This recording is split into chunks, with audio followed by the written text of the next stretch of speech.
Welcome, everyone, to the Final Fantasy Randomizer FFR Rando Marathon bonus run right here. We've got Solo Umaro, or is it solo or is it going to be multiple Umaros? I believe it's going to be solo Umaro. Okay, Solo Umaro for the Save the Umaro Foundation run here. Before we get into that, I am your host, Darkmoon EX. I'll be guiding you guys through the next couple of hours here when donations come in. And we do already have one coming in from one of our commentators right now. Sigil coming in with $100. All non-Umaro party members should be named pilots. So that will, I assume, happen at some point during the game. And we're going to kick it off from there. So guys, if you want to take over, go on ahead. How you doing tonight, Possum? I'm doing well, Sigil. Yeah. Pleasure to be in the booth with you for this awesome run by an awesome runner for an awesome character. Yes. Tonight we have a solo Umaro run where even though he's starting with two characters, the other character is going to do nothing until they hit the floor. Where the starting stats for the characters are 100 to 140%. And the XP, MP, and GP scaling is 3 times, 4 times, and 5 times per character, Esper and Dragon, times 2.5. And for every check that Glue does, the enemy's levels of HP and MP are going to increase by 2.5, and for HP and MP 2.5 times. Do you know anything else about the flags, Possum? Nope. No, I'm kidding. So yeah, there's a couple other things to go ahead and highlight with this. That one of the things is that there's 100% equip rate on, so the Yeti can wear anything. This is a really big piece of completing a solo Umaro run, because without access to like the best gear, you might not be able to kind of wiggle your way through some things. So it's one of those situations where that 100% is a huge deal. The item pool is kind of narrowed down a little bit, so that way we're not getting things that are kind of like mid or trash. It's like really good stuff. But it's also catered around the Doom's Rage flag set as a base from the Warring Triads about a year and a half ago now, something like that. It was a really popular flag set at the time, the most downloaded flag set in Worlds Collide history from the website, according to the devs and maintainers of that server at the time. So Doom's Rage was wildly popular because, let's be real, people like hitting things with big sticks. And Umaro, when you give him a big stick, is particularly proficient at that. Yes. And I believe with the Doom's Rage flag, if Glue kills 2 dragons, he gets auto-reflect. 1 dragon's auto-reflect, 3 dragons is auto-haste, and 5 dragons is auto-image. While the bosses and the enemies and bosses start with increased levels. And I think dragons are plus 6 levels. And Glue's unlocked tonight is 6 characters and 9 espers. And for skip, he needs any of one of these 3: 8 characters, 11 espers, or complete 21 checks. I would reckon it's going to be nearly impossible not to get skip here. And the reason I say that is because he's going to have to go up and down the tower at least twice.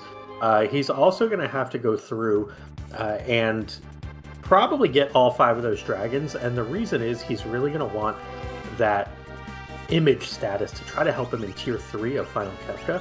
And we did have a call out from chat that they wanted a Strago in the starting party. Classic Gamer 76, you got your wish.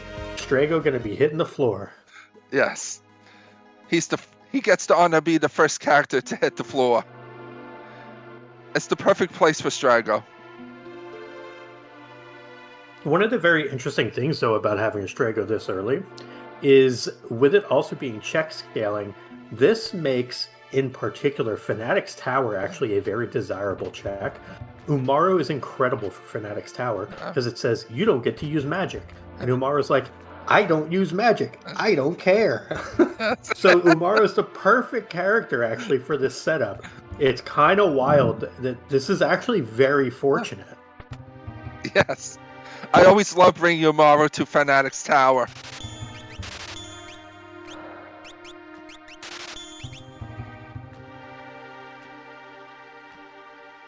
And to answer a question from chat, only 2 characters to start. You can adjust starting party size. That is correct, you can. Yes. You're able to adjust it all the way down to 1 and all the way up to 4. So you have kind of your choice of how you want to proceed through things. And in the Warring Triad event that happened, that this flag set is based off of, we actually had 1 flag set with 2, 1 with 3, and 1 with 4. So everything but 1 was taken advantage of there. And we see Umaro's check will yield a Terra. What do you think about that, Sigil? I love Terra for a bunch of... She has relatively quick checks, minus Leet River, Mount Zozo, Zozo, World of Balance. But also she brings access to the Imperial camp right by the sealed gate. So there's more chests that Glue can open. Agreed. Big fan of that sealed gate check or Imperial camp or whatever it's called. Yes.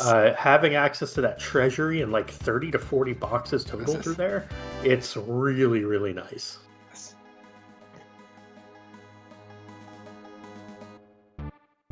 And we see Glue going to returners.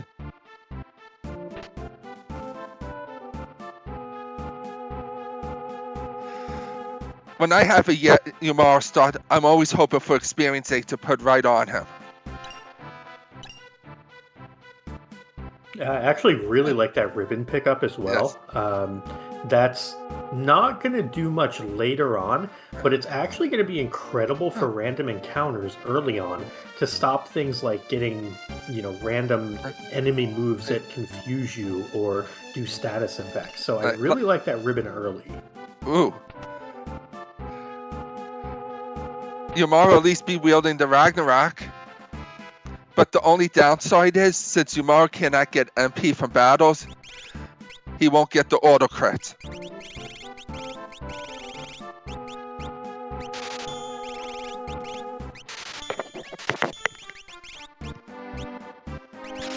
And Glue did start with a couple of warp stones, picking up some eye drops, some remedies. Normally you would think, oh, well, why do we need these things? Why do we need Phoenix Downs? Why do we need whatever? Pick them up, maybe trade them in the Coliseum, see what you can do with it. Yeti at some point is going to visit the Coliseum, and at some point is going to be looking to get something nice for Glue, so that, this run can be completed successfully for the Liam Foundation.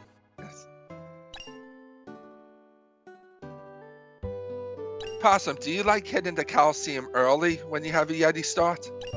Yes, and doubly so when I pick up a random Force Shield. Snow Muffler plus Force Shield is incredible early defense. Add a ribbon into that as well. Really, really strong. So I would be looking to go to the Coliseum incredibly soon. Though, already having a Ragnarok, that's kind of one of the things you want. Like, maybe you look for Genji Glove, weapon, things like that later. But, like, right now, that Ragnarok is kind of what you're looking for anyway.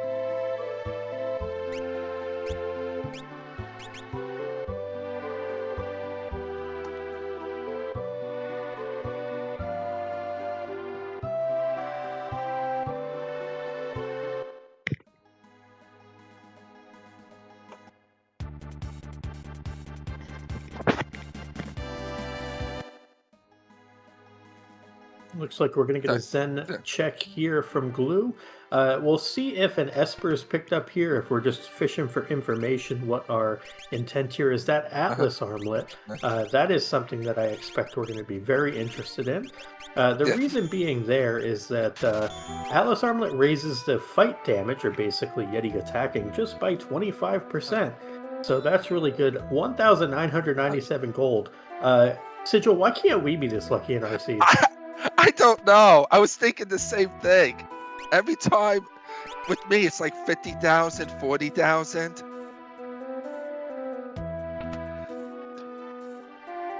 It's because Yeti's intimidating.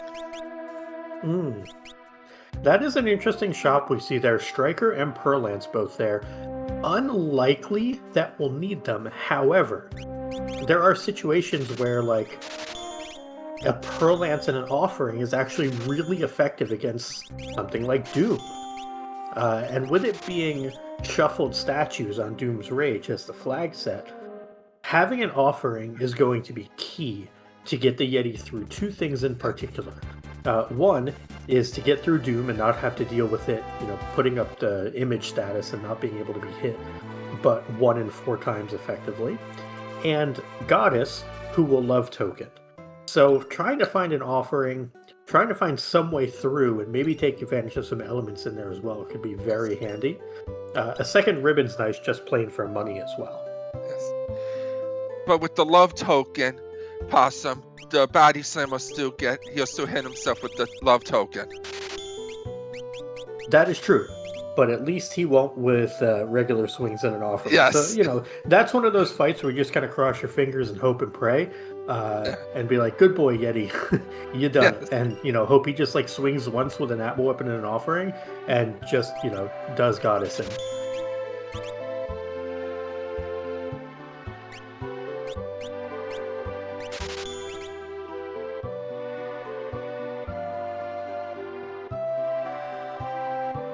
We see Glue picking up a number of kind of weird odds and ends, and I say weird, for a casual runner would be very common things.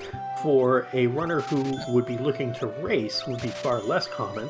Also, we see some rename cards there. Those are important because we're going to need to rename everyone Pilot, so that's a good pickup for Glue as well.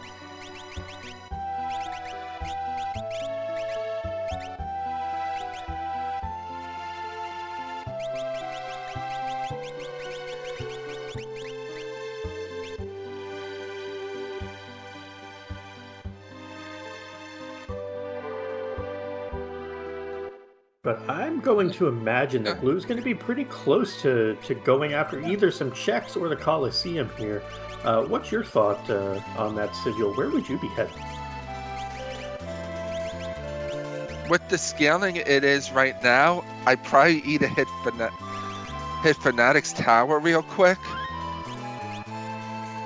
or go to the Cliffs at Nosh and World of Ruins to just get more checks.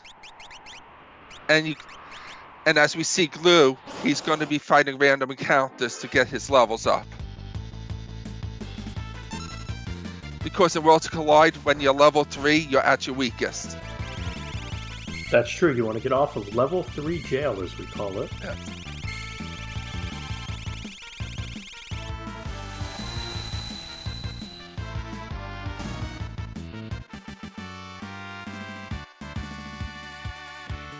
And 900 XP might not seem like a lot, but that's probably going to have gotten us to like level 8.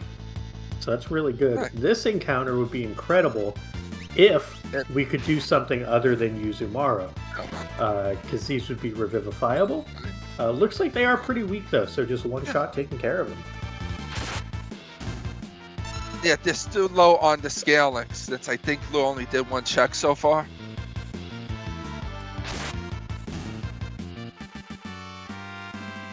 There's 2200 XP, so that's nice. Yes. I always love seeing that type of fight early on.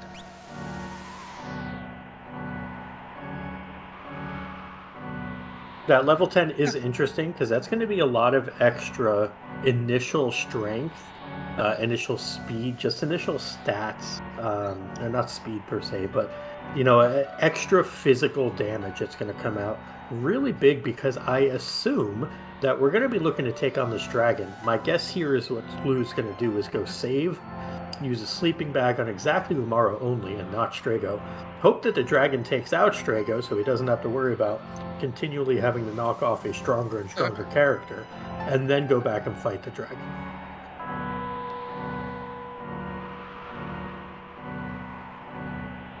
Which dragon are you hoping it's going to be? I want the blue dragon just because it would be really mean right now. Yes. But I don't know how mean with the Force Shield. The thing about water moves is like the base water moves are still pretty strong. And we get, Hey. at least I get my wish. I'm happy with this. And Pilot gets to hit the floor. Okay, so Umara is going to be fine here. The Yes. dragons do have +6 levels, so that is relevant, but our scaling is super low. So a couple of like body slams or even a proc here. Yeah, we get a proc as well. We're good in this fight. Yes. And as we just saw, Glue equip the sniper sight, which lets a character use the fight command at 100% hit rate.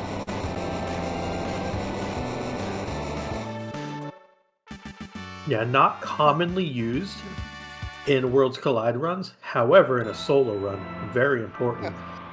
And we get a second Ragnarok. No Genji glove, but that's a nice thing to look forward to in the future. Yes. And now if Glue fights Doomgaze, he does have to worry about level 5 Doom. And we also have Auto Reflect on top, which Yes. is even nicer.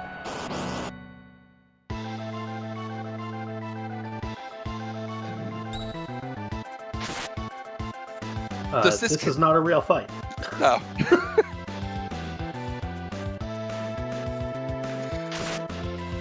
Kefka's just there for vacation.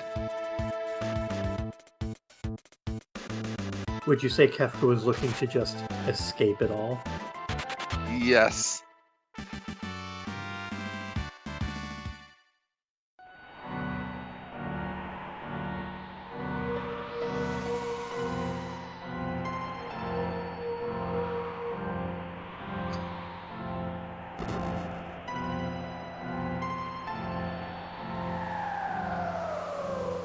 Glue just got Crusader, which it'll just sit there feeling all lonely. Which is honestly for the best. Don't cast Yeah. Crusader, friends. No. Ooh. And a proc. This is what it's like to be a good runner, Sigil, of this game. Yes. You swing the Ragnarok and you get a 25% proc of flare, and then the boss uses magic that it reflects back at itself. This is pretty good as far as I'm concerned. And we get a tackle, and it's great. Yeah. Why can't we get this? It's every time I want, like the Ragnarok or Illumina to proc, it never does.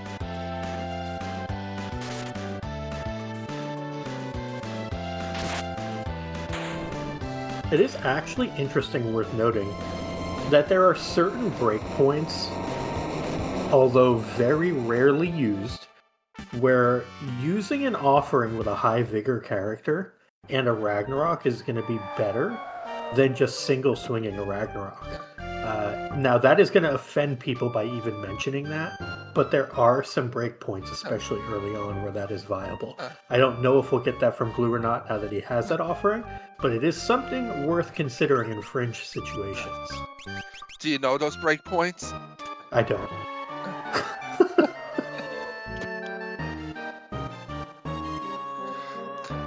And we see Glue put the Sky Render on. It's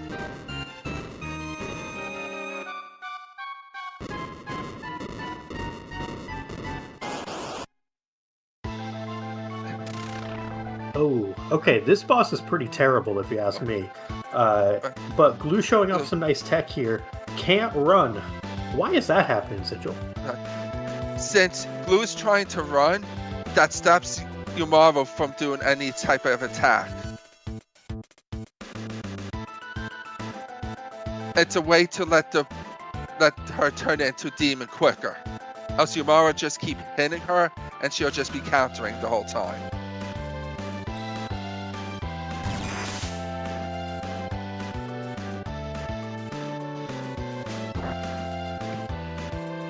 And one of the interesting things about this fight is after 6 actions, the boss is going to transform back, and Glue may have to start the whole run cycle again. Yeah. So we'll see what happens here, but it is kind of a scripted fight. In a sense, the moves that it'll choose to use are random. We're very well set up against that, though. It's just, having to deal with that actual phase change.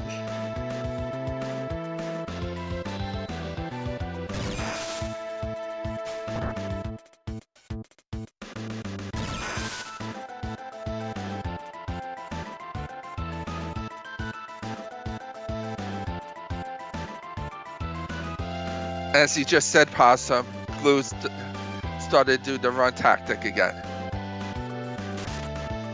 Yeah, unfortunately, it doesn't always work with the transformation because of some weird retargeting things. But it's generally still a good idea. Worst case scenario, you get one attack instead of like 10 attacks. Yes. Where she will just counter in this this particular phase. Doom Kiss is not good, but hopefully we have enough time to get through this during the second phase here. Yeah. She really needs to turn back into a demon. I'm sure that we have the more demon flag on, and she is very much not cooperating.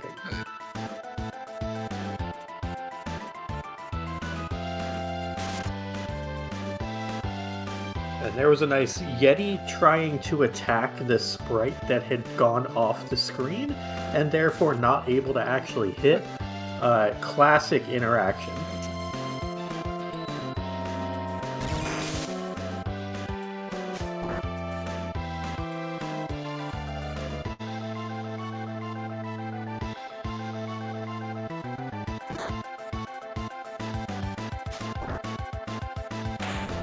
All right.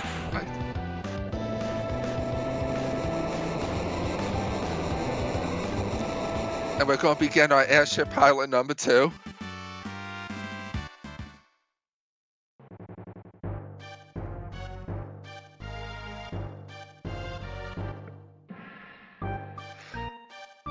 Yeah, if you don't speak to the character there, they won't actually join your party. Sisho, how do you know that? I may have did that like 1 or 2 times. Yeah, same here. And it's a feel bad moment.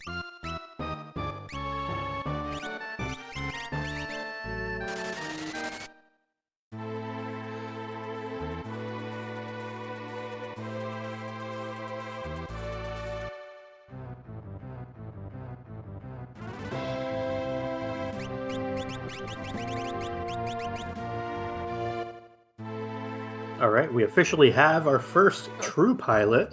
We're using one character basically as a vessel for a Moogle charm, that being Strago in this case, and then Terra actually being the airship pilot right now. Unsurprisingly, Sealed Gate is next. This is our little treasury here. This is absolutely, I think, something everybody would do.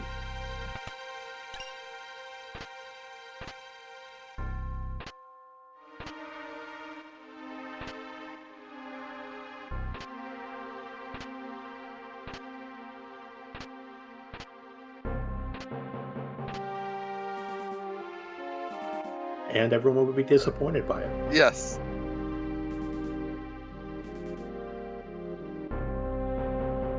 I know I'm disappointed just looking at it.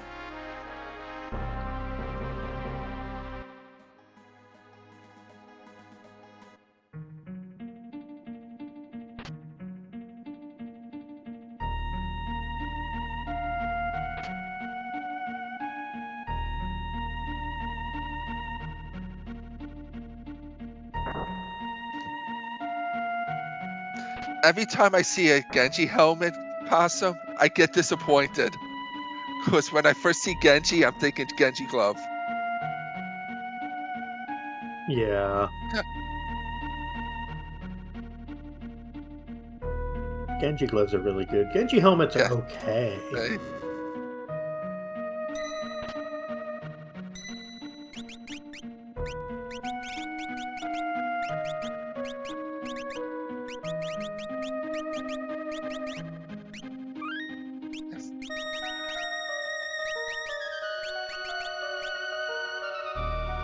We have a scimitar going on Strago. I wonder if this is so Strago can remove Strago. Yeah.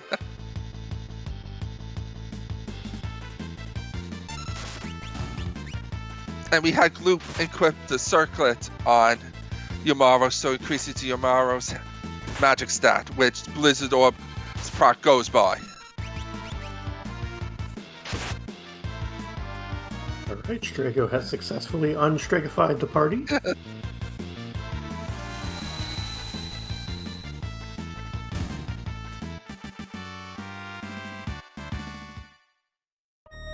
I believe Umaro has the third highest magic stat in the game.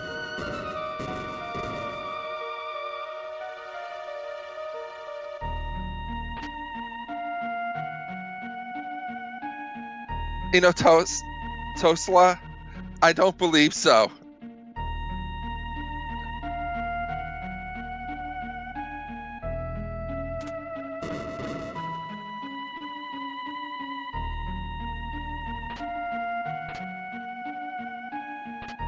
Yeah, Sola, Yeti cannot throw corpses, much to the chagrin of everybody involved. Yeah. It would be nice if he could, though.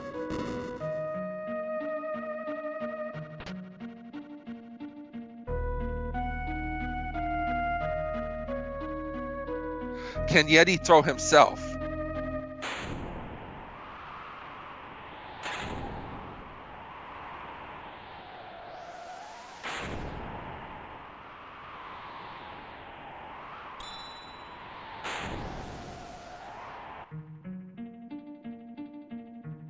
As we saw, that was an imp. If the sprite is an imp, it'll either be a character or an esper, and in this case, it was an esper.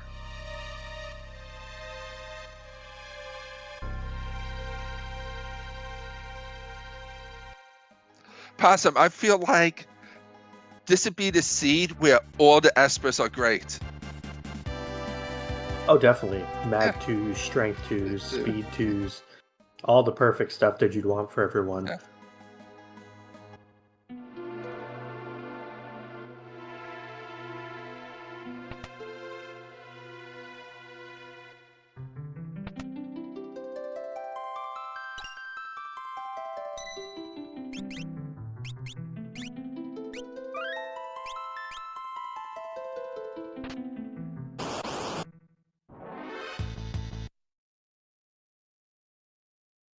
Yeah, Glue here is looking for, I think, Gigantos. Yes. Maybe looking for Pugs as well to try to maybe spike a Minerva. I think that's a little less relevant, but I think Gigantos is the big one we're looking for. Yes. To try to get that big ol' XP boost. I believe they're the highest experienced monster in the game.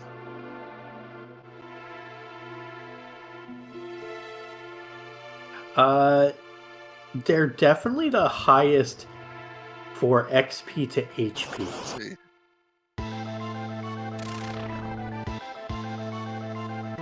This is an awkward fight if we still well, no, Blizzard Orb is going to do wonders here, actually. Yes. Never mind.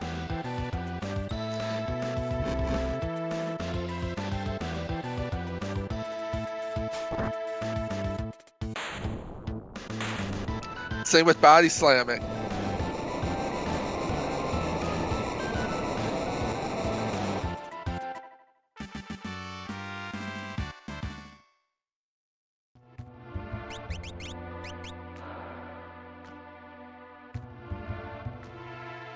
Which now, Terra have a co-pilot.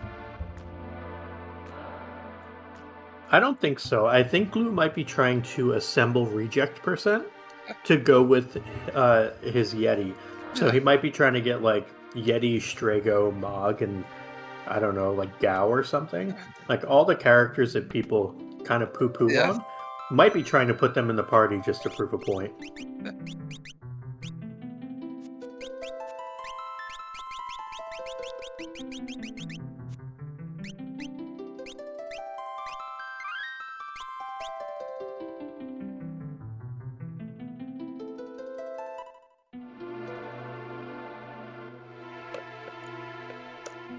And we have Glue going over to the Moogle defense.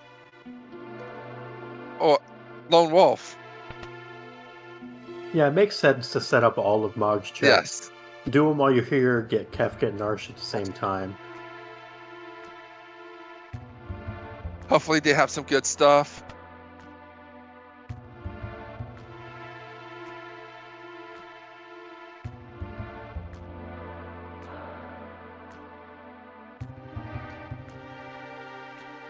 Poor Cyan being chased by the Nosh guards.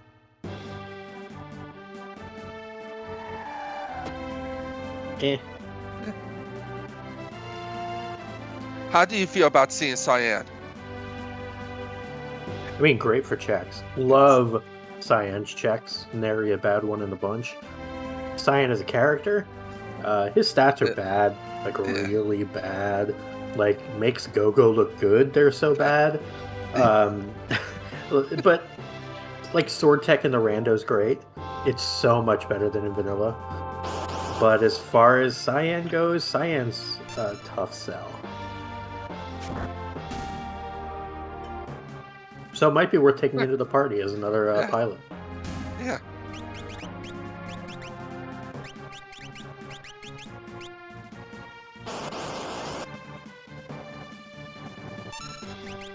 I'd rather see Goud. If it wasn't for Cyan's checks, I'd rather see Goud than Cyan.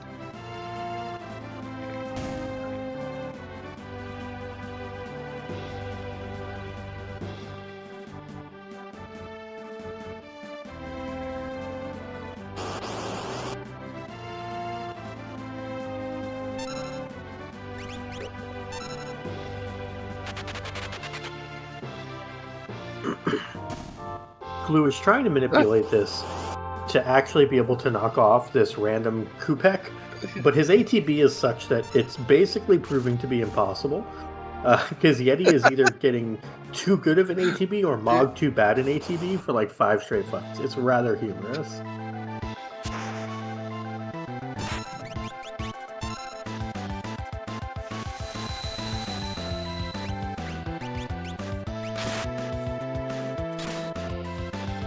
Accidentally attacked the boss there because I think he got one extra input on his attack and hit the downed Strago, but thankfully Ultros does it for him. Unfortunately, that means as Mog is trying to target his party again, attacks Ultros for a second time. That poor squid.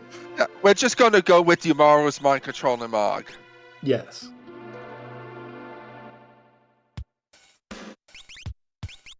Mog was basically like, Yeti or not, here I come.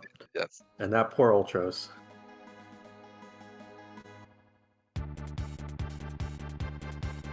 And Glue's foregoing the other 2 checks at Nosh.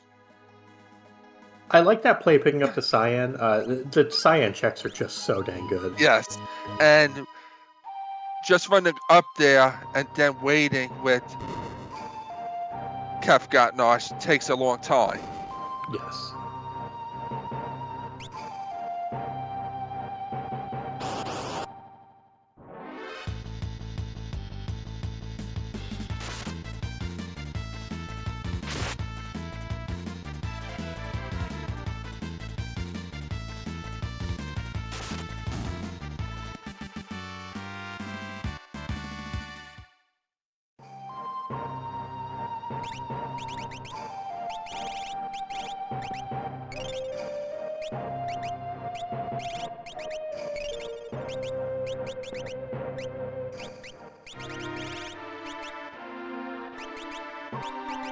All right, looks like it is offering time, and we are going offering Ragnarok.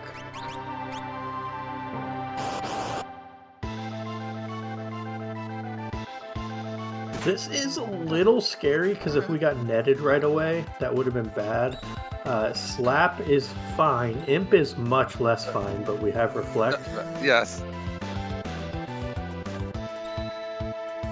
The Marshal can be imped, I think, as well, even though the Barbies can't.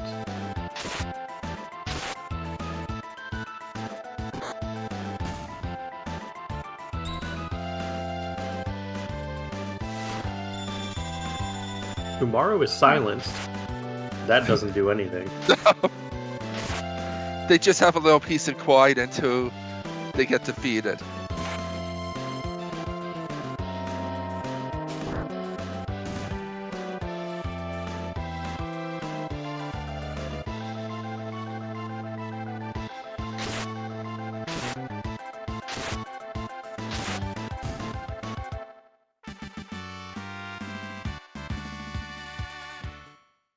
$10,000 XP there, though, not bad at all.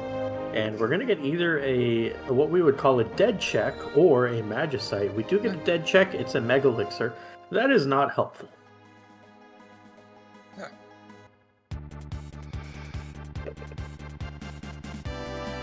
It's probably the one thing I would not like to see in this flat with this run.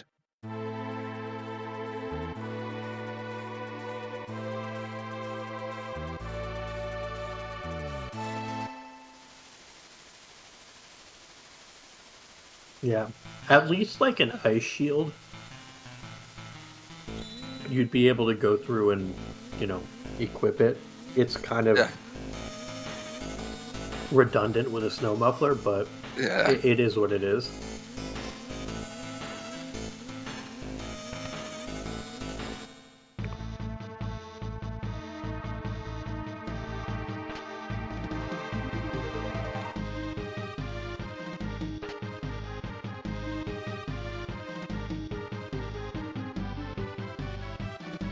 So we come here to Mount Zozo. Going to be fighting our second dragon and I do hope it's another the- check. I hope it's the Ice Dragon. You want North Cross? Yes.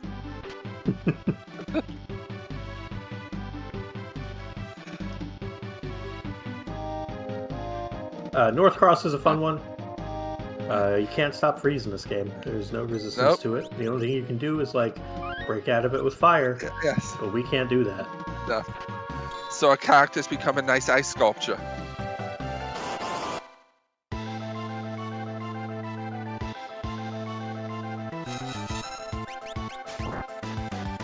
Gotta love the counter script. If you have Reflect Up, you will cause the Gold Dragon to put a wall up as well. Also, shoutouts to Strago for proccing the scimitar on Yes. himself. He's the real MVP tonight.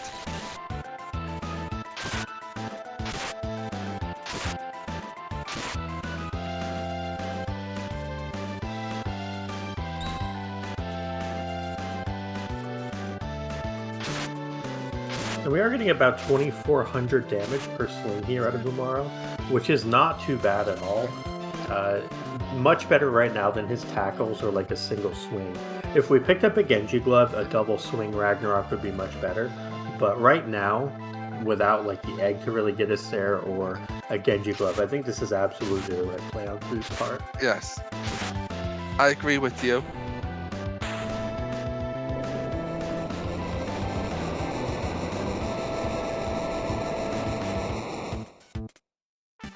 And just a quick thank you to chat for saying we're doing a great job on commentary for a run where the runner doesn't need to hit any buttons. Well, here's the thing. I don't know about Sigil and what Sigil's into, but I love a genre of video games called Auto Battlers. And so this run is near and dear to my heart. And I can commentate about Auto Battlers all day long. And that's what this is. Yeah. Sometimes I like a good auto battler. Possum. I knew we'd get along, Sigil. I knew it. Yes. And we have Celeste sending out pigeons. Take away Cyan's job.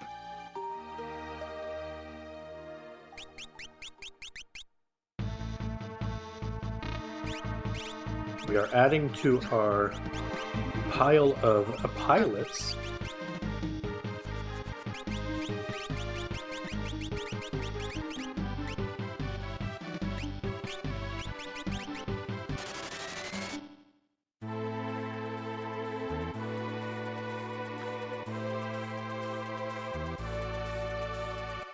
And honestly, another great character to pick up.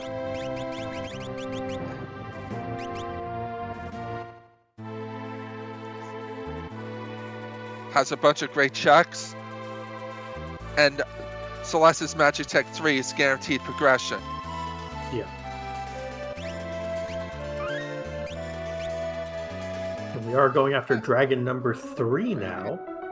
This is going to put us At Auto Haste. Auto Haste, yeah. Yes.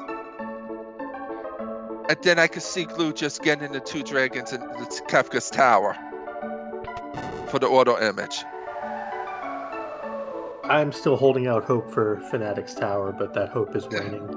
Yeah.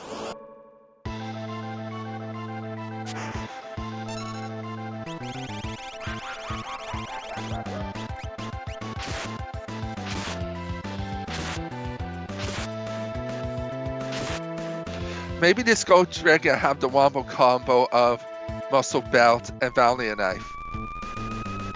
I mean, this Spectre on Strago is actually really spooky, because if he procs on Umaro... almost. Had he procced that on Umaro, that would have been terrifying. Yes. Hilarious, but terrifying.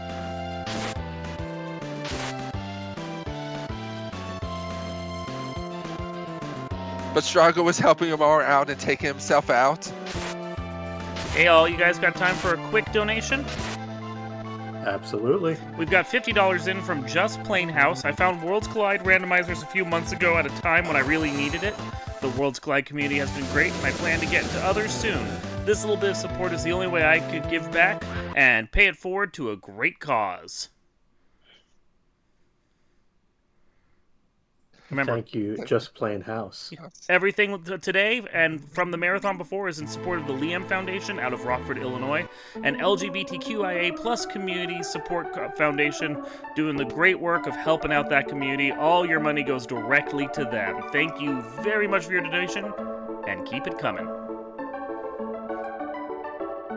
Possum's Gold Dragon 1, Glue 0. Yeah, it's kind of interesting, right? Because this is a dragon that you often think of as like a complete pushover that you want to find. However, Umaro got condemned, and we weren't able to deal enough damage to knock out the Skull Dragon in time. Partially because a Flare Star came out with its super long animation, and that really caused a problem.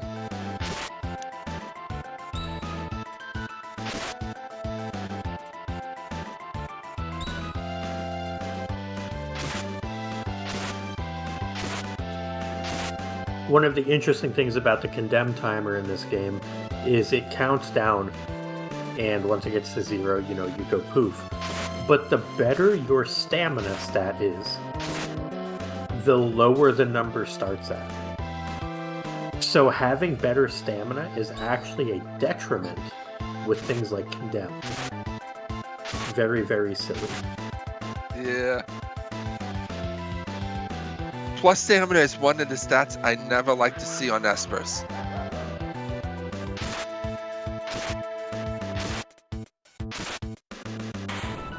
To answer a question from chat, is there a reason Strago's not on the airship? Yes, we need a Moogle Charm Mule. Basically, someone should just carry that Moogle Charm and make sure that Yeti doesn't get random encounters, otherwise this run would take like 6 hours. Oh boy, more Mega Elixirs. Yay. Hey.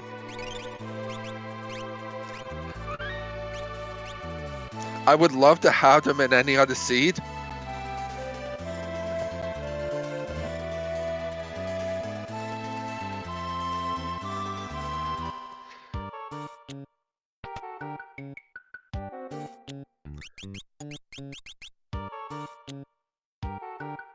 Do you think we're going to get a Burning House check here? It's like 50-50. We might. We sure might. We might also be looking for like Genji gloves and other things.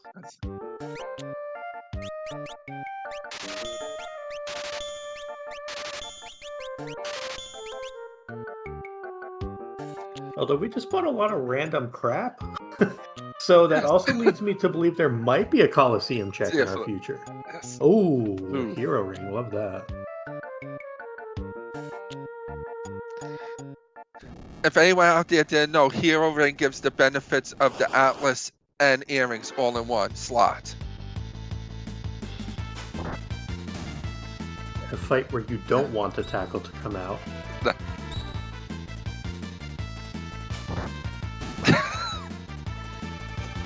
Uh-huh. Tell us more, Yeti. Tell us more. The triple! Oh, baby. There's a meme for that, like 25 years ago. Yeah.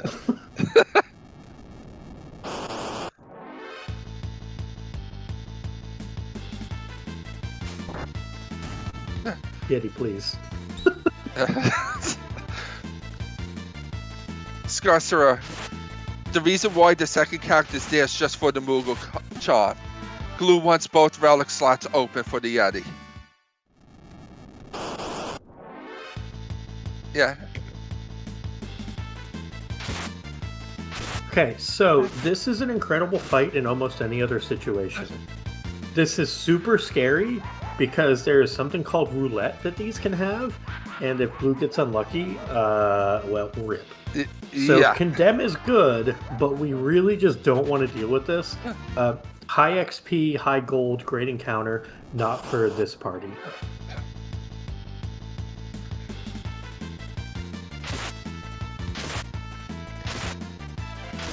And we have Yeti finally cooperating, at least.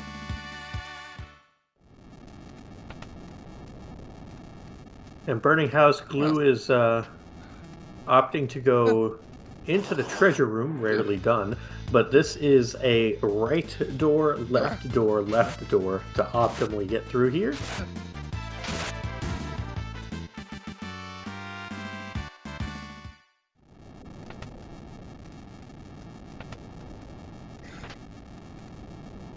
Do you think Glue's gonna find an Atma weapon and put on the Yeti? I would hope so.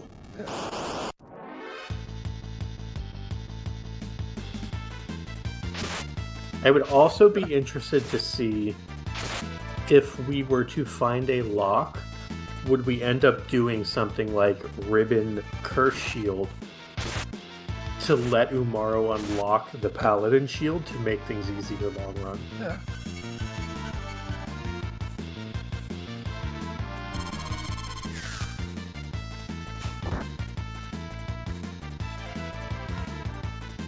I think that could only happen if Yeti's able to kill right away.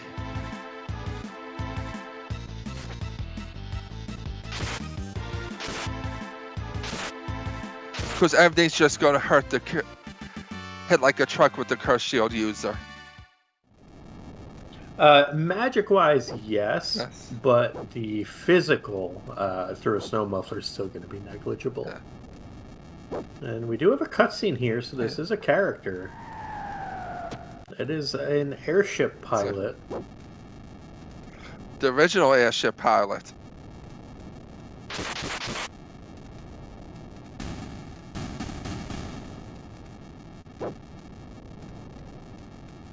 And Scarcer brings up a good point in chat.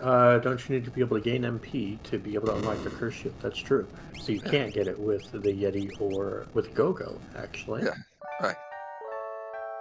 And that's also the same reason why Ragnaroks and Illuminus don't get the auto crit on them.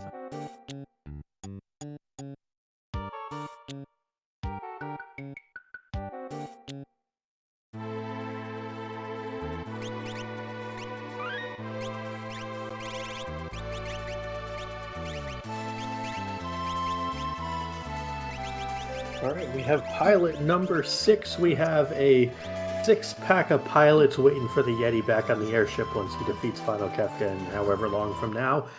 So, you know, Yeti, earn your keep, and you'll enjoy a nice adult beverage at the end of this. Yes.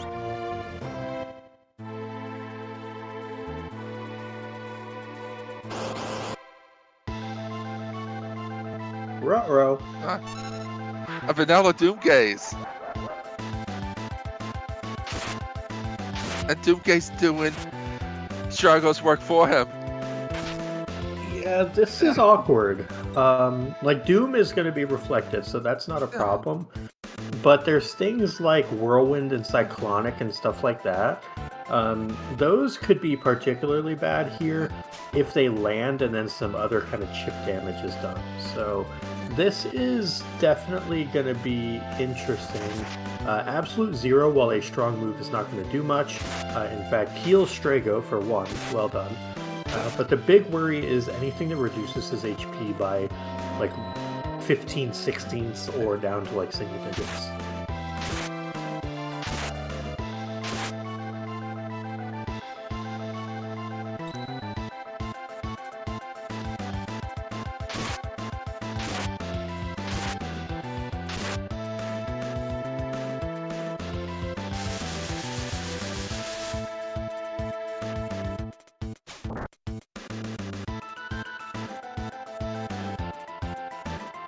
So far, Doomgay is being very cooperative, though.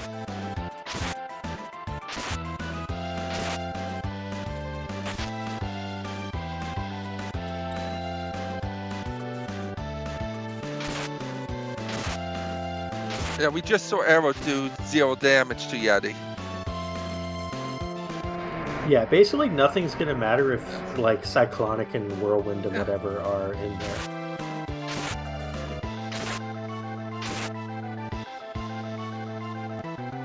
It's just a very long fight. But that's what, Doom number 5 or 6? It's honestly been great RNG in this fight so far.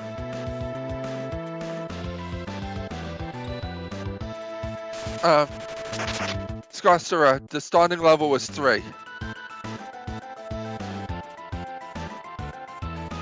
Strago refused to die for the first battle or two, which is fine. Doesn't really matter.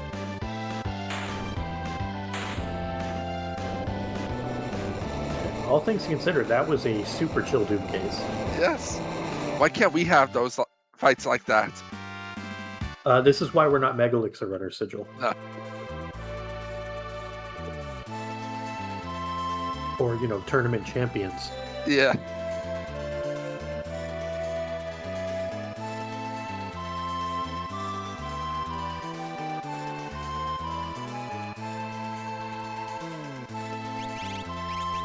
And I think Lou's going to probably do 2 runs of the tower before scaling gets too high.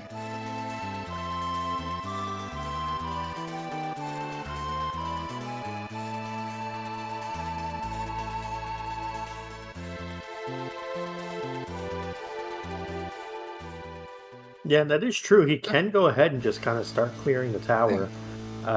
You know, bust up the dragon, bust up the Inferno spot. Even if he wants to, you know, go up the middle and see, you know, who is waiting at what statues and kind of plan around it. So not the worst idea, I suppose. And since he has to triple dip the tower anyway, it pays to do it now. Yeah, and he's set up to beat either Goddess or Doom right now. The only one of the Warring Triad that he can't actually defeat right now, or can't defeat easily, I should say, would be Poltergeist. I would be very worried about just how long it would take to beat Poltergeist. Can it be done? Yes. Would it take, I don't know, 5 to 7 full minutes? Yes. Also, yes.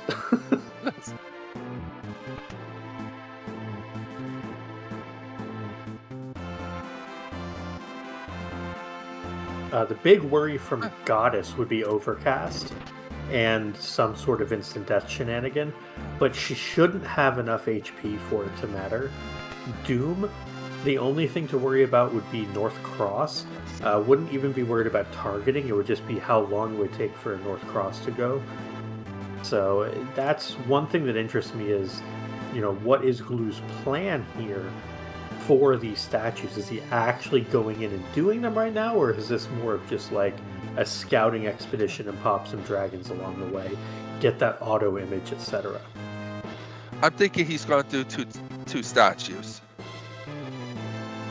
Makes sense, and then you go ahead and you know, come back with your skip later on and take out the third one.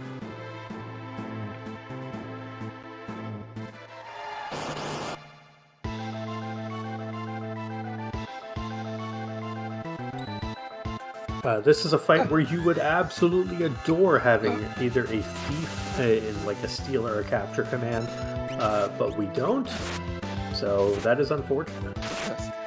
Why is that, Possum? Because the rare steal here is a Genji glove. The uncommon steal is an X potion, or sorry, the common steal. Either way, you're happy stealing from Dullahan. There's nary a bad thing to get from it. So that would be a super cool way to get a Genji glove, unfortunately. Shy of exactly a thief's knife, I don't think there'd be a way for Umaro to steal, and I'm not even sure if that's how that mechanic works with thief's knife.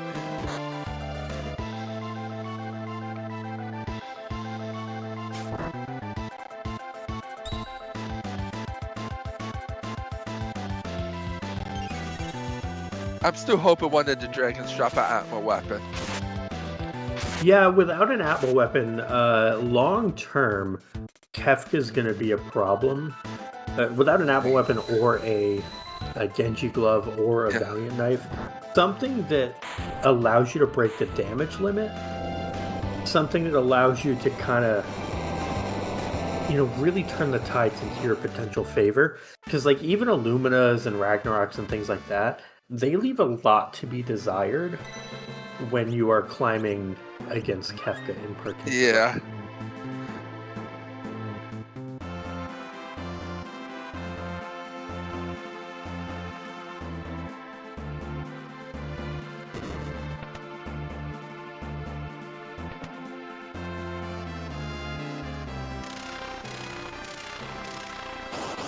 Dragon number 4, Sigil.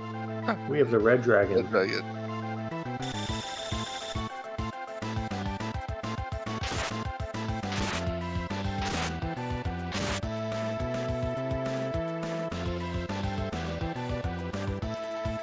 Is the eraser red dragon's counter script?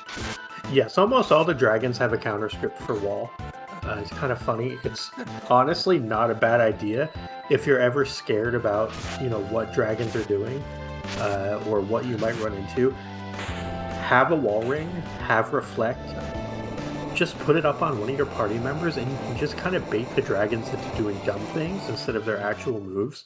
Where they're so worried about getting the reflect off of you because of their vanilla scripts, they're like, "No, you don't need this. We're gonna get rid of it." Much like we would like to get rid of that Magus Rod. Yes. I think we've gotten 2 Magus Rods, 2 Mega Elixirs, and a Ragnarok from our dead check so far, something like that, which is really not what Glue wants to see. No.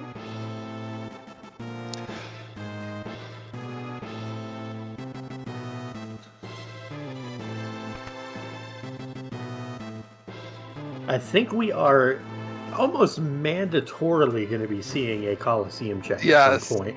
Because I don't see how Glue's getting there with the current setup. No. I'm not seeing how Glue gets past Final Kefka with the current setup. Certainly we'll get 2 Final Kefka. Yes. But, yeah, I'm worried long term.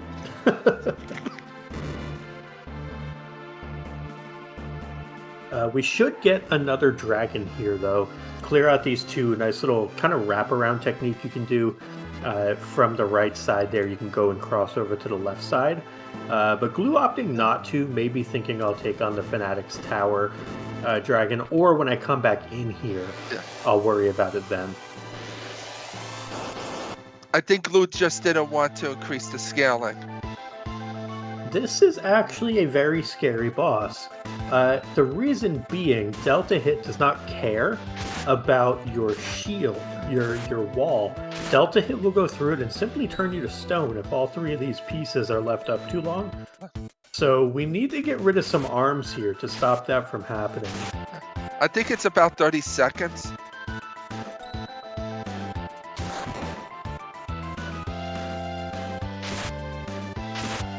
I think we got rid of both arms there, so I think we're good. No. No. Uh-oh. Go, Yeti, go. Hurry up.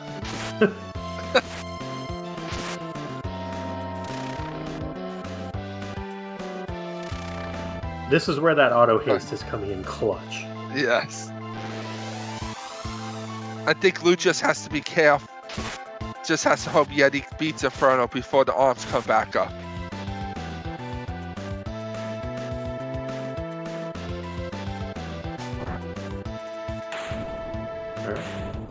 And does. Yes. It's a scary boss with a solo party, and a pretty gnarly one to have at the Guardian spot as well. Yeah, because most runners don't save after the long track. They save early in their long track. Yeah. Alright, so we can get through 2 of the 3 bosses right now. Let's see, do we have Vanilla Poltergeist, or do we have something that is much easier to defeat? Let's find out. Looks like we're going to be putting on nothing. Okay, this is doable.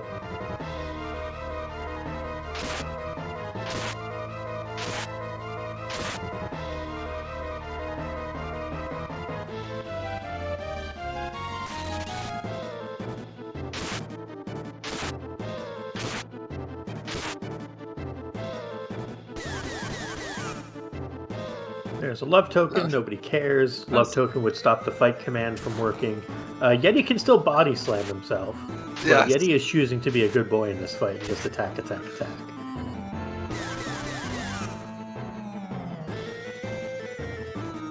Ugh.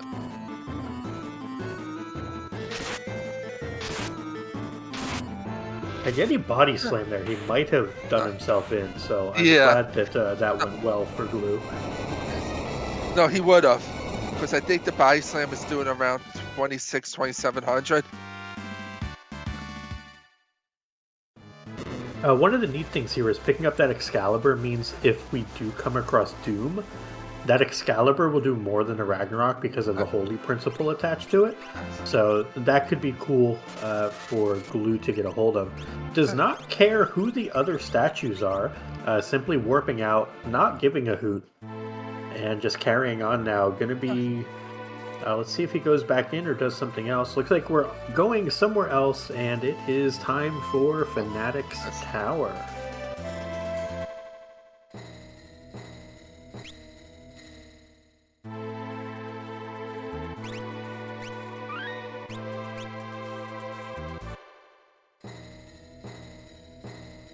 We do see a non-character kind of in that Congo line there. What that means when it's a non-character is it's either what we call a dead check, or it is an Esper. Either way, it's not a character, and Glue's going to be happy about that. And I guess I forgot, it's incentivized as well, so it can't be a dead check there. Right. We know that's an Esper, so that is progression of some sort for Glue. What boss are you hoping to see up here? I think Vanilla Magimaster would be really cute. You're reading my mind.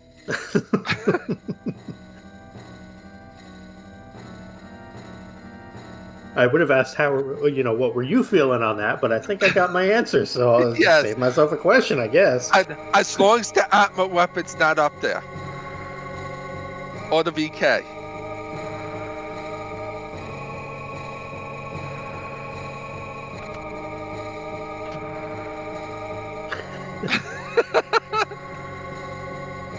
All right, we need a Genji glove so we can turn into Greg and just start wielding like 8 Ragnaroks. Ragnarai?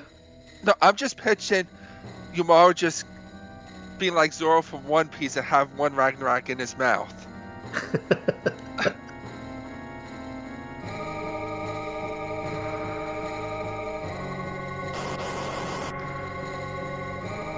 Okay, that's 3 octopi.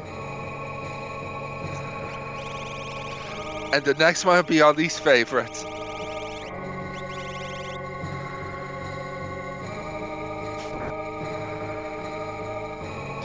And the one time you don't want Yeti to body slam.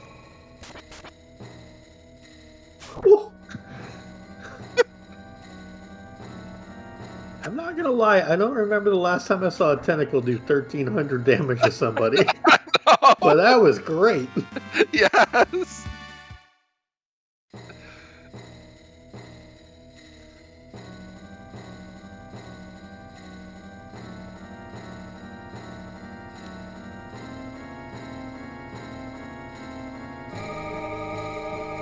And then Glue, we'll see if he goes for the dragon here on the way down. I assume he will, to get his 5th dragon and to get auto image.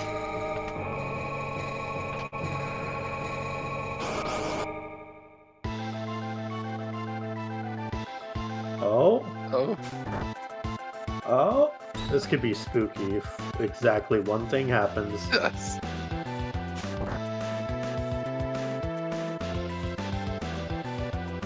If it gets a turn. Well, yeah, okay. This is a thing. We dodged it. Unlucky. No. Yumara's too good. Ice Dragon did its best.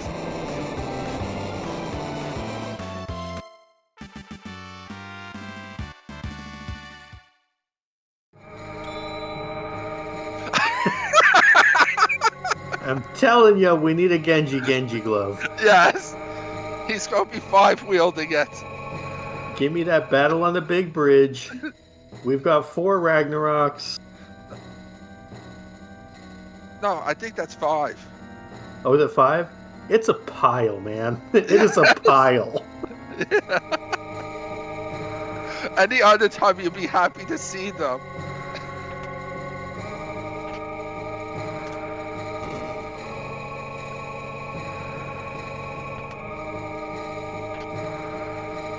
And Glue's shown us that there's a hidden door in Fanatic's Tower. I'm not gonna lie, I had no idea that was there. Neither did I.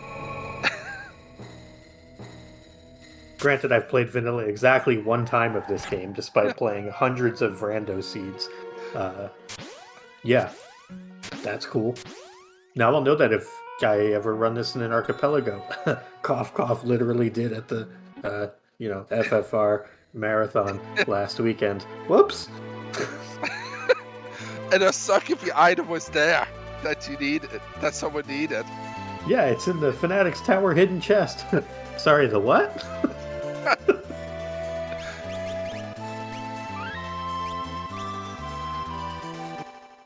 Zero sirens, the Ragnarok buys. Enhancer, Ice Shield, Elixirs for Illuminas. That catches my attention. That's the only thing. Yeah. Dragonhorn actually... Oh. Ew. I mean, maybe... But also, ew? Brachiosaurs are, like, thicker than a good bowl of oatmeal. And they could sneeze you away. Yes.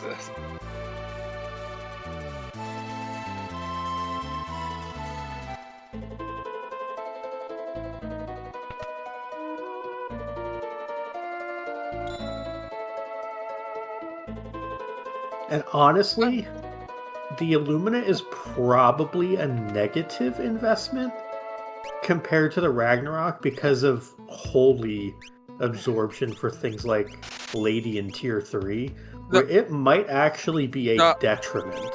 No, neither with the offering. Well, not with the offering, but if we end up with like a Genji glove, like, Genji glove Illumina, or Genji glove Illumina Ragnarok, yes, it could actually be a detriment. So I don't hate Glue just going through and saying, you know what, I'll live to fight another day and let discretion be the better part of valor here.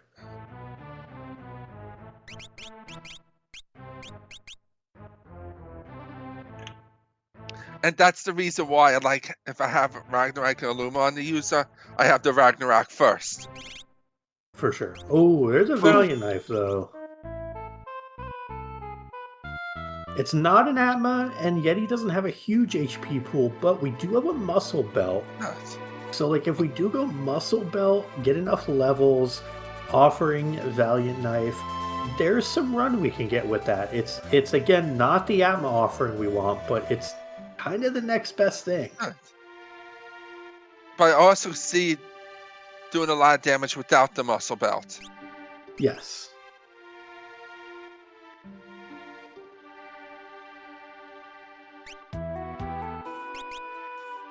The Mirage Vest would normally be very interesting. However, we already have auto image.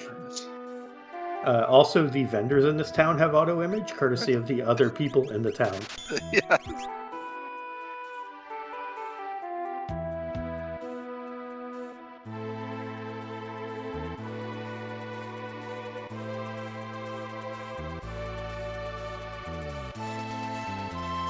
And we have Glue go to one of the best checks in the game, Doma Dream, where you fight 2 bosses for 3 checks, with the second check being guaranteed progression.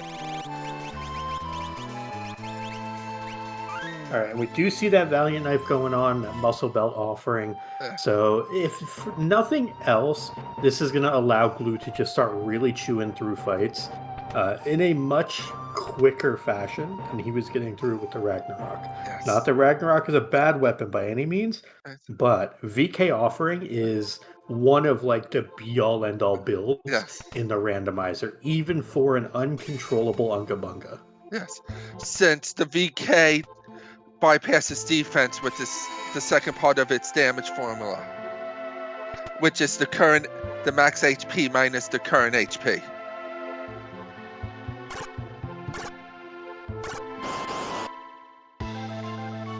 And it's one of the only few weapons that doesn't get affected by the offense cutting the attack power in half.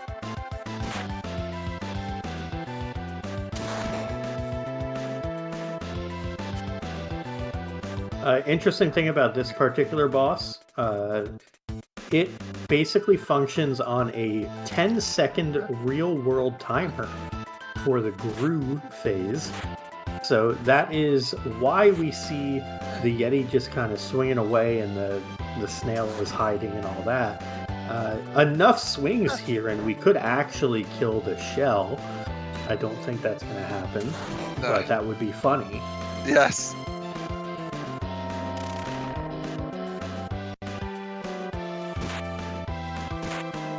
This should do it. I think that first swing probably did it. Yeah. I think at most, the Welk has just over 10,000 HP at the max scaling. Yeah, maybe a little bit more on this particular flag set, just because it can go up to level 50 for everything, rather than 40 like a lot of flag sets that we're used to playing. I do have to ask you, though, I'm going to return fire here, Sigil.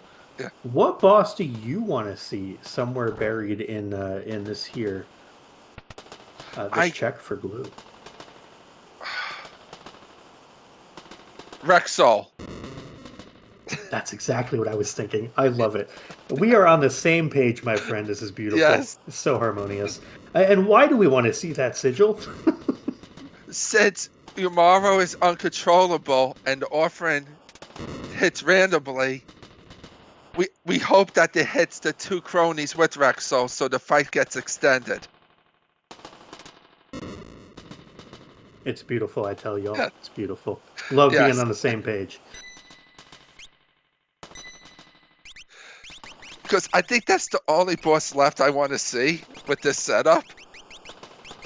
Magimaster is no problem now. Air Force theoretically could be a problem if it does some sort of launcher pop-off, but that's like fringe relevant because of how fast Yeti's going to be at this point. Yes. There's not a ton that's going to be left that's really going to get in the way. There's no way a Guardian fight goes long enough that it's going to throw stuff. So it's pretty limited what can actually get in Glue's way now. The Ragnarok offering was good. The VK offering is great.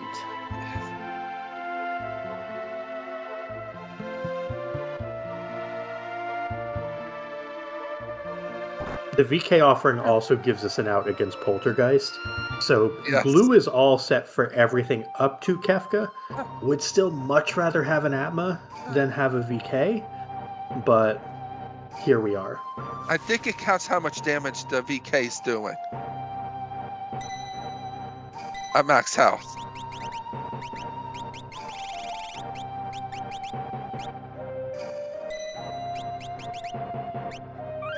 At a high enough level, and Glue is certainly getting there, the VK is still going to do appreciable damage, just the way that the physical battle formula works.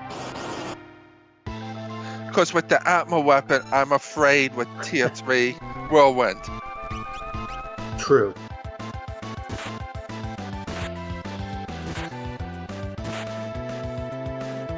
Tier said Magimaster, it doesn't matter anymore.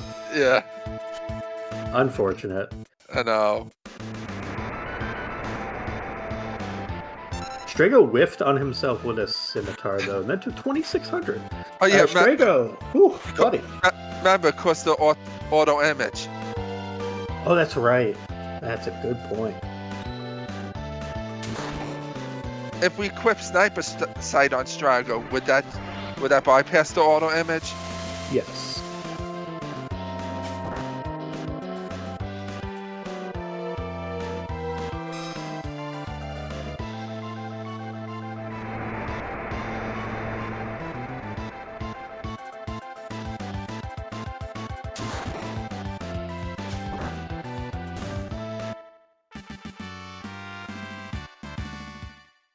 Master gets to enjoy his own dreams now. Master's dreams are most of our nightmares. Yes.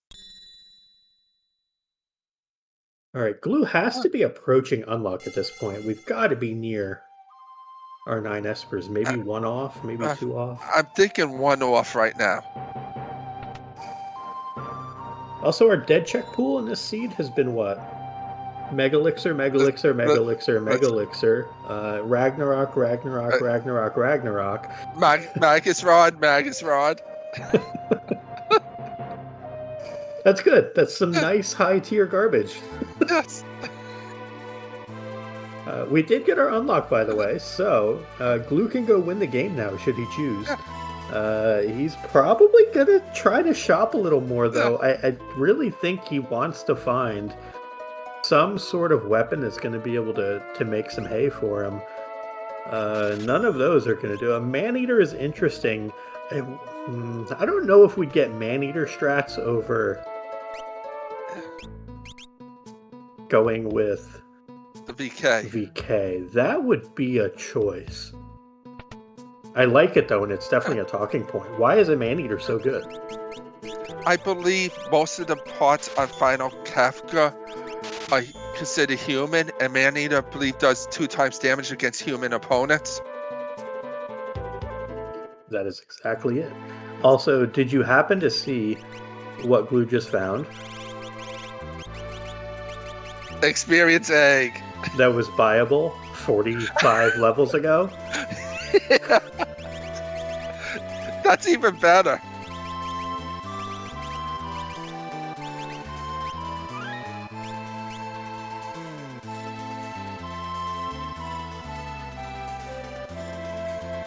If nothing else, we will still get 2 statue bosses out of it. And maybe a dragon. Oh, true. We could go for dragon number 6. That is absolutely correct.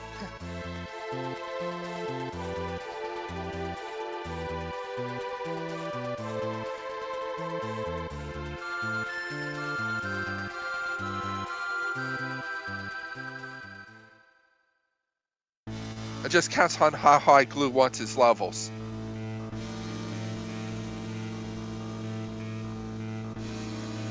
Yeah, the way that an XP egg works in this game is you effectively are getting double experience.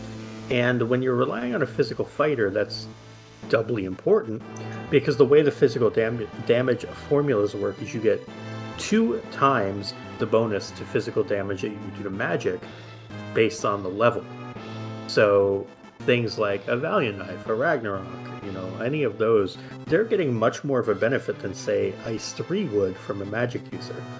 So something where you want to be certain that, if you're going fighters, you want those extra levels. If you're going mages, you probably don't care as much. And it looks like Glue's going to take on the toilet atmosphere.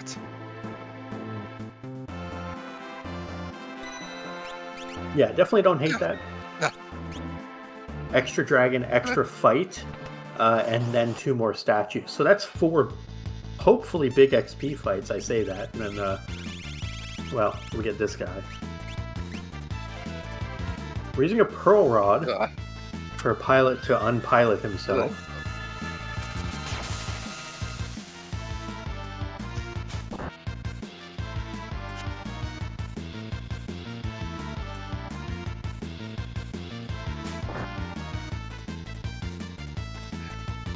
And we're just seeing the bad side of Yeti having an offering, since I believe it's a 50% chance of Yeti body slamming.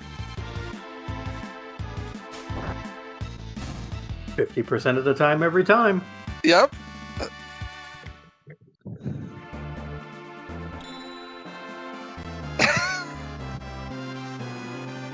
There's an Atma weapon. I mean, it gives Glue a choice. Yes.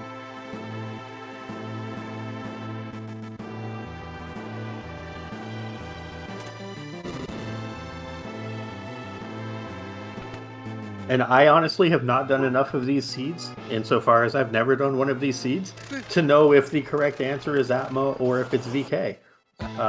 I legitimately don't know.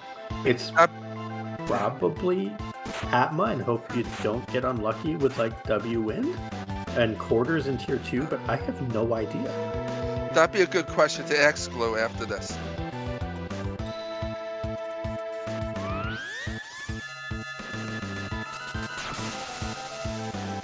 I feel like in a perfect world, Atma is the correct play, but we also don't have a Genji glove, and that really makes the plot thicken a bit. Yes.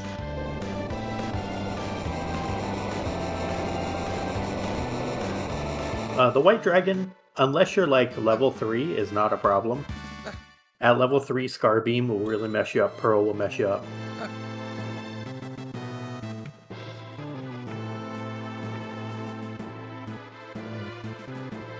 Illumina from that dragon literally doesn't matter. No. Too little, too late.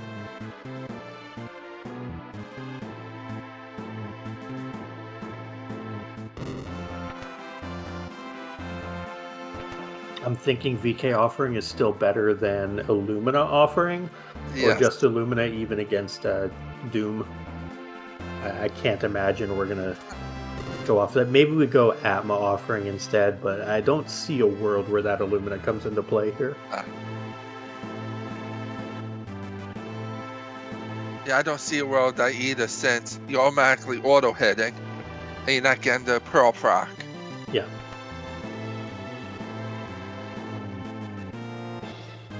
I did one time take out Doom with a Genji Glove Excalibur Pearl Lance character with an offering. That was fun.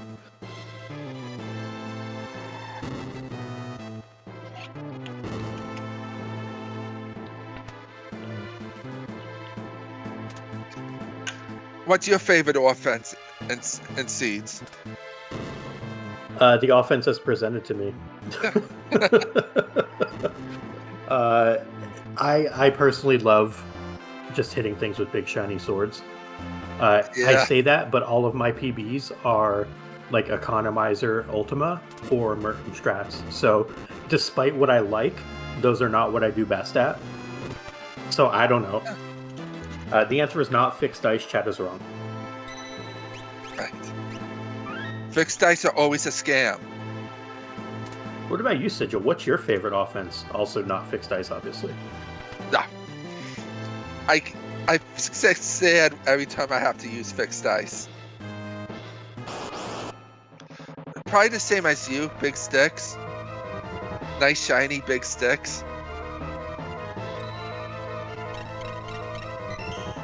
Oh, that's right. Poltergeist is free if it decides to stop itself.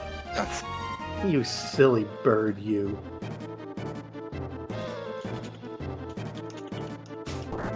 Well, I reckon this is a pretty good time, actually, for Dark Moon, if you have anything for us.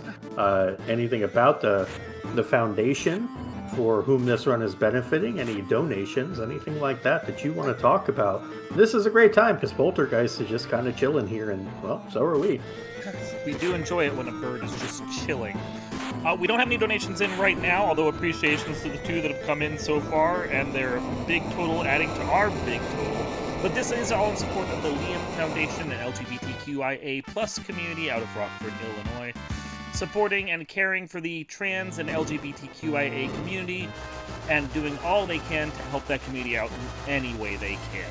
All of your money and all your donations go towards that foundation, so please, open your wallets and give. Back to you. Yeah, thank you kindly. Dark Moon, much appreciate that. Figured it was a good time to get that in because we're not going to have much time on the rest of the seed to get that information out there until we're done. So much appreciated. We have Glue going back in for the third time. This time, though, we get to use the skip, so we're just going to basically snap our fingers and pop. We're going to be right at the last statue, which we know is Doom. The only thing threatening about Doom, it'd be Northern Cross. I was about to say, this is our last chance, Sigil, to get a North Cross to slow down Glue. This freight train is a-coming, and Kefka best to watch out. The only other chance is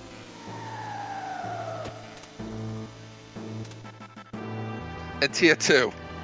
No, I don't want that one to happen though. Yeah. I want Kefka to get one shot. I want Doom to take like 4 attempts here. Yes. Because that would be funny.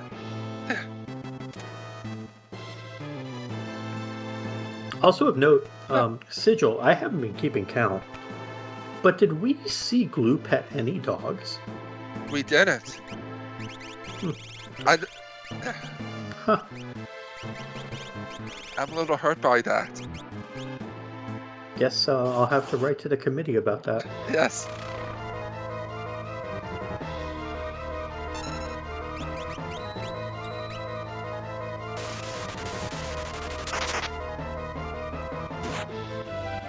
We do see the sniper sight going on, as well as the Atlas armlet onto Strago, so this way Strago still cannot off himself. Yeah. Good try, buddy. He's gone here, though. Doom with the big assist.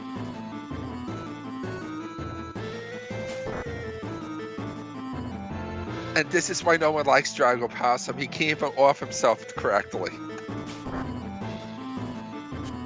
I mean, this Yeti can't attack correctly, so here we are.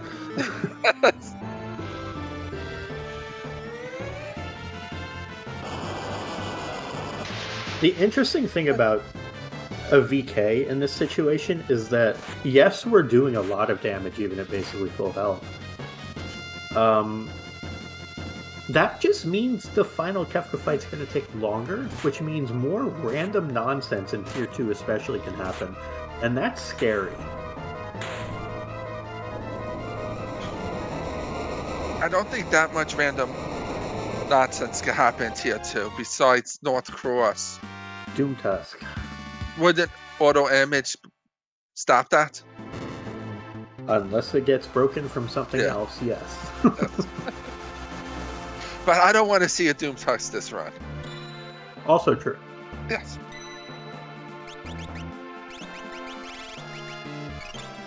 So we do see Glue topping off the Yeti here, and then going to put the muscle belt on. So we have a 7,000 HP Yeti, and we are going with Gaia gear. Yeah, because and a Thunder Shield. Yeah, because Head can do Quake as the death count. I'm not too sure which one's going to die first.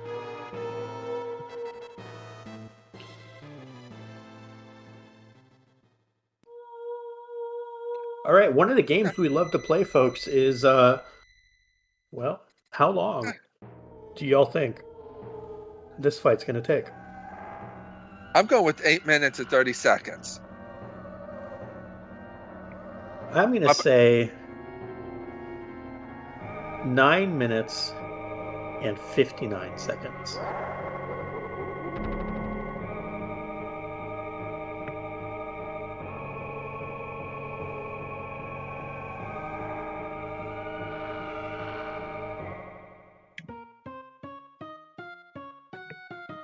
Donation if you get it wrong. I mean, everyone always gets it wrong, so yes. Everyone should donate.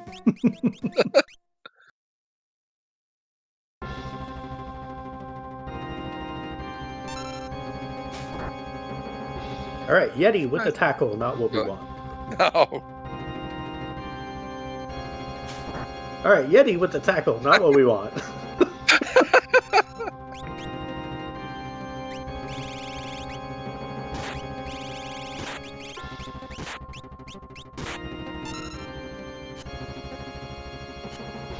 Yeti's image has been broken. That is actually a little bit scary. We tried to break ourselves, but yeah, unlike Ivan Drago, no one is getting broken when they have a wall up. Nope.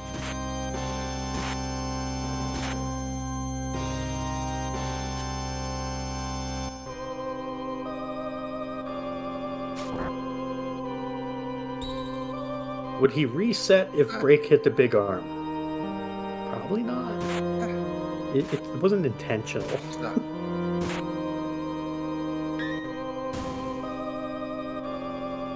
In that case, we just hope the break misses. Celeste taking, what was that, 6 times her XP? Yes. Or is 6 times her HP? Something like Yep. that?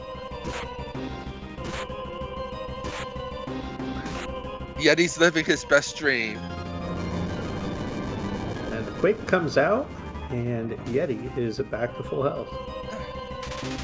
And Which Yeti is shockwaves? no longer at full health. We got a triple death counter there, I believe. It was, what, Quake, Shockwave, and a Punch? I think all 3 phases died at the same time, which is pretty impressive, all things considered. No, they didn't. Oh, they didn't? Okay. Of course, Celeste wouldn't have got hit then. Good point. If you've got time for a quick donation, Go for it. we've got $10 from Drinks Glue, who's, I guess, actively playing this game. It's a berserker, so they just kind of watch. Why couldn't I find the egg an hour ago? Uh-huh. Yeah, we said that. Yes. A reminder to everyone out there, if you've donated and haven't applied it to something, or if you're looking to donate and apply it to something, we are at $10 of $80 for Max Chaos in the following Bloodstained randomizer that's coming up around, I believe 11. So you could make Tony and Axel Ryman play the lottery and try and figure out where their souls are if you donate just another $70 across however many donations that might come in. Yeah, and just to add to that, I had the pleasure of meeting Tony a couple days ago at the marathon itself, at the charity event itself that was hosted in Charleston. Super duper nice guy. Was fantastic to meet them, and yeah, make them suffer. That's what friends do.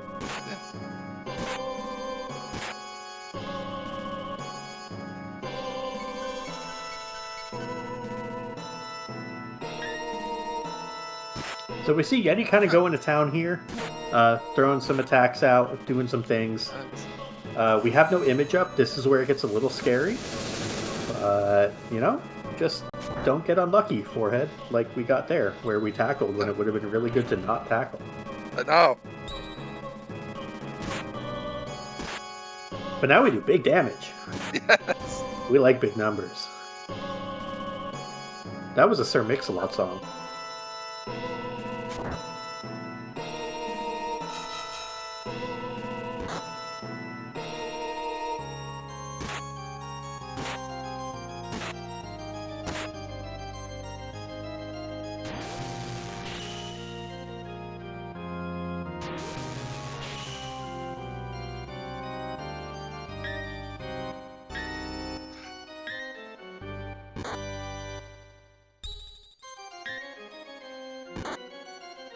Why can't my characters block like that?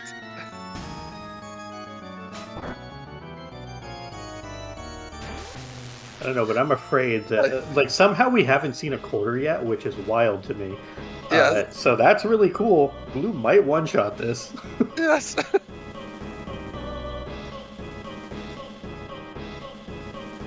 W-Wing can be dodged, and Merton, we have a Thunder Shield on, so Glue, technically speaking, has outs here. We have a fighting chance. Yes.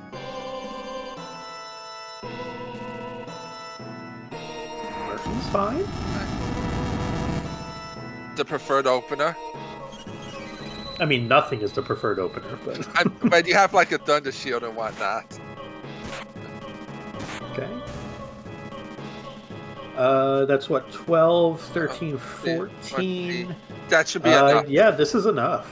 Well, okay. Yeti.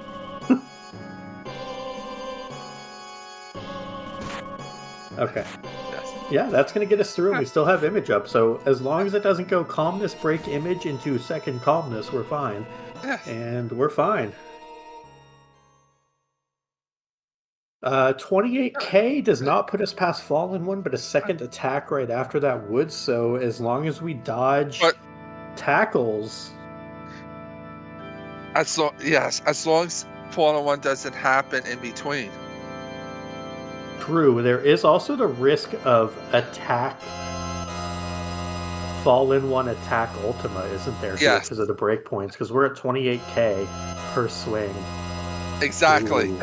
That's what I'm afraid Ooh. of. Math is not our friend right now, actually. No.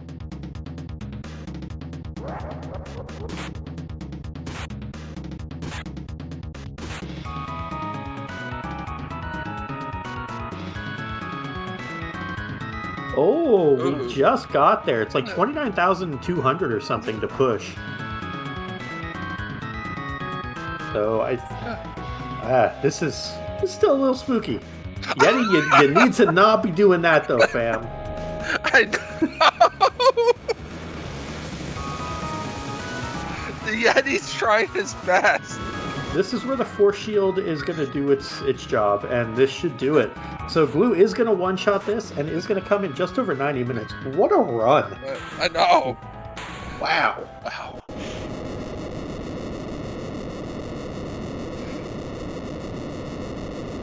GG drinks Glue, get wrecked, Kafka. Yes. Brilliant stuff. GG's, Glue. Thank you guys. Can y'all hear me? Yes. Sure Yeah, can. that was a roller coaster of emotions because there was like 4 or 5 times like I'm pretty sure Delta Hit Inferno was ready to come out for Yes. Yes. right as the last attack came out. So yeah, that was fun.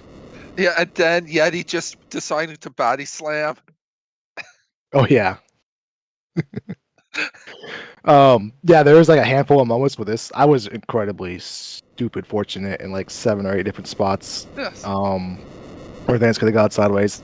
More apparently so on the final fight right there, but Yeah. you know what? I'll take it. Yes. We were hoping you weren't going to get Ultima countered. Yeah, because Ultima, when it's single targets, would do more than 3,000, so you couldn't survive Yeah. that. I had no idea if that Gunner was going to do 5,000 or 1,000. So that was Force shield your friend there, friend. well, I had the Thunder Shield on, so that was like. Oh, that's right. There's a lot of pros and cons to everything you can put on. Like you can put on the ribbon, and that makes you immune to the Doom Tusk, the muddled, and getting stoned on tier 1. The downside is you lose out extra damage on tier 3 and 4, and every little thing you don't think about Kefka does in the vanilla game or in when you have a full party gets amplified when you have one character. Because a big problem on tier 3 is condemned, and if you don't have an offering, you essentially can't get through them, right? Because if he condemns you, you only get to act 2 or 3 more times, and if you can't break the damage gap, you can't kill him before you die. So a lot of risk reward with the Gaia gear and just about everything you put on, but the Gaia gear for sure got me to tier 3. Because if you eat the Quake, you just don't make it through tier 2, much less 3 and 4. So Gaia gear got me up there, and then Fortunate Swings got me through it.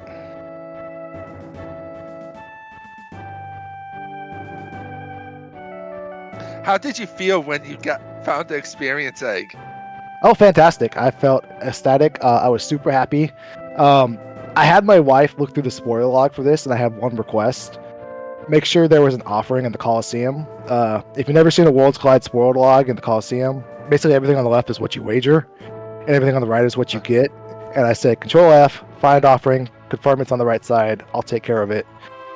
And I forgot it wasn't all the items rewards were visible in the Coliseum. So I was incredibly lucky the Katana Soul was up where it was, because I would have had to pick through 100 items to find the offering in the Coliseum. And that's even if I had the right item. So, yeah. Better lucky and good. Yeah. With your solo Yeti runs, do you prefer the Atmo or VK? It really depends on if you have the Flame Shield or not. Because if you have the Flame Shield, Merton heals you. Everything Tiger does on tier 3 except either freezes you or heals you. So or you gotta have Marble Shoes, because there's no way to regain HP after tier 1 unless it's Flame, or through the Flame Shield. So without the Flame Shield, Paladin Shield also would technically do the same thing, but in these shenanigans, you're not uncursing the Paladin the Curse Shield, so you have to throw a Paladin Shield in there somehow. Without the ability to heal, the VK is better.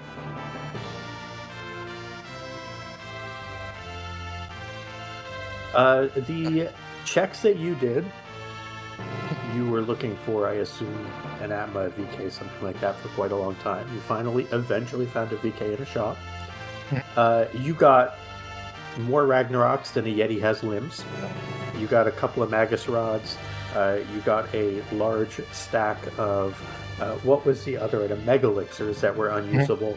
How did you feel overall about what you weren't getting as opposed to what you were getting? The Ragnarok is fantastic early in this. So finding one and then getting one, it's cool. There's actually a brief period where I switched to Skyrender, and the reason being was if I ran into Inferno or the Stooges, you can't. If you proc one time, you essentially die because you can't wait trick during your procs. So then you get Delta hit. So for a brief period, I switched to a Skyrender, which is going to do the same amount of damage as a Ragnarok on Yamaro, save for the procs and then the stat boost.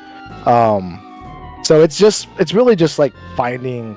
I know like a Valiant Knife offering was cool early, and it's arguably the fastest way you can get through this. It's just finding all of these weird things you don't come across normal Worlds Collide seeds because you're just mainly like, oh, here's my Illumina, that's cool. And things like this, you got to get creative to solve some of the bosses that you typically just smash A through anyways. Makes sense. We had brought up the fact that using an offering with something like a Ragnarok is beneficial in a seed like this or a situation like this.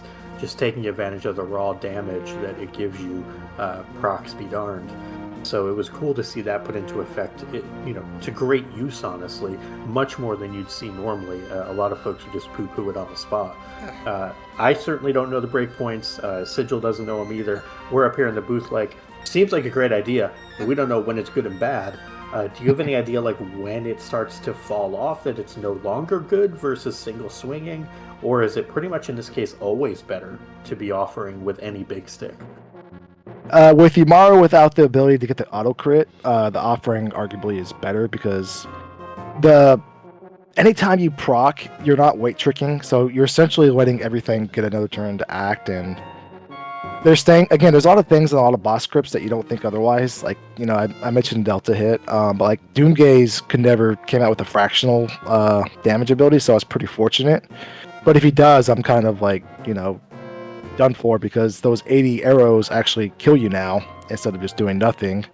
So it's kind of, you play this more like you would say something like Free Enterprise, whereas you would Ultros League.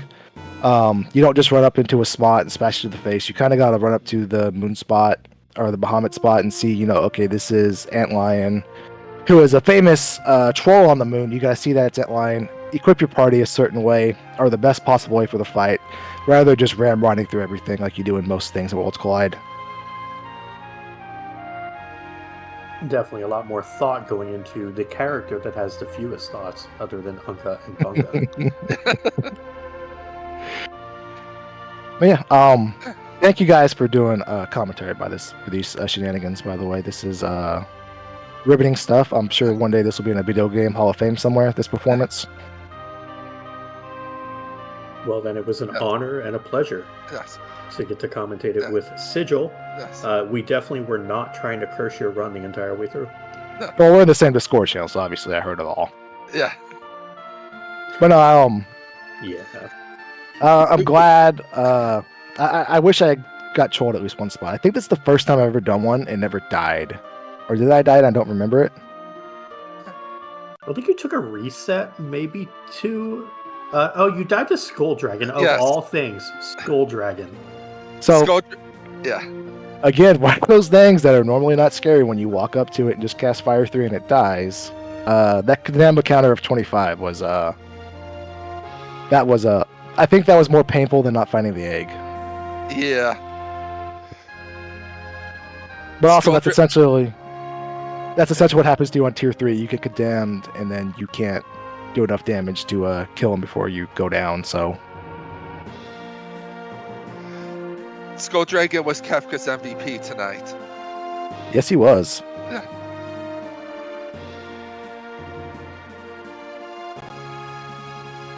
All right. Well, I think that's about all we have on this side. Sigil, any final thoughts for our runner extraordinaire, our Yeti enthusiast, the CEO of the Yeti Foundation, Drinks Glue?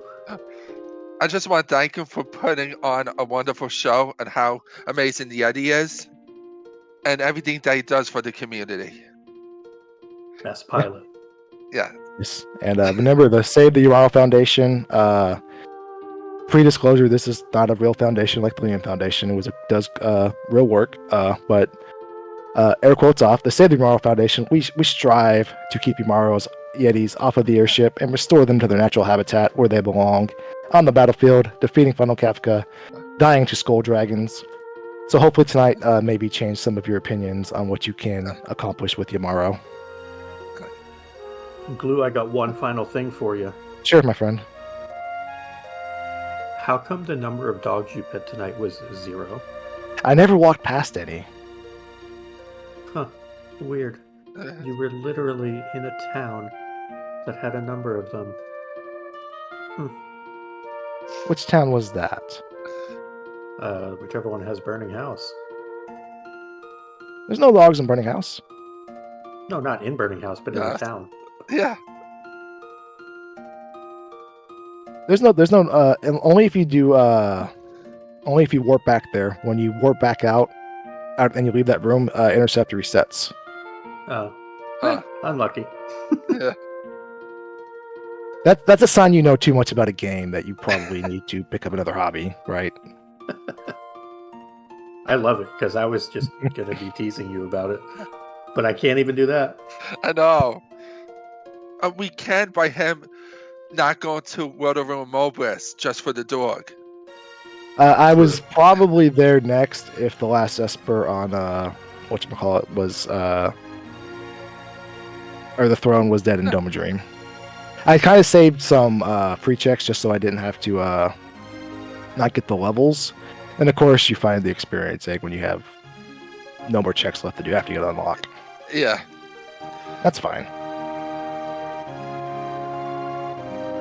Well, either way, you made it through in $1.32. That's faster than I've done some Ultra League seeds with like 6 characters or 9 characters and 27 espers by the end of it. So it was an incredible performance.